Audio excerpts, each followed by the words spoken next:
Once you have completed the schematic design, it's time to conduct SPICE simulation to validate your circuit. DipTrace offers robust support for simulating analog, digital, and hybrid circuits, and its behavioral model capabilities allow for the simulation of complex devices. In this demonstration, we will begin with simulating an analog circuit.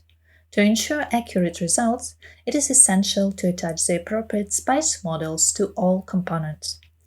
The SPICE model dialog facilitates an efficient model attachment process.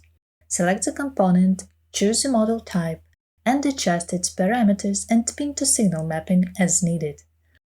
For advanced users, entering a model script directly is an option. However, it is generally much easier to upload a model from a file, which can often be sourced from the component manufacturer's websites. Alternatively, you can use SPICE models of other components from the available libraries. To streamline the process, once a model is configured, you can easily apply it to other similar parts within your design. Now we are ready to run the simulation. Start by selecting its type and entering the simulation parameters.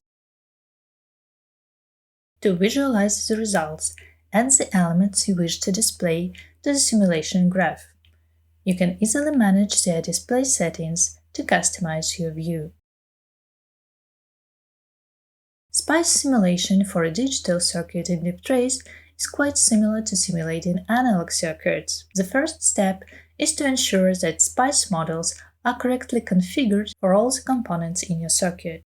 Once the models are properly defined, you are ready to move forward with the digital SPICE simulation. Configure the simulation parameters and make sure the ground net is selected correctly, as it is crucial for accurate results.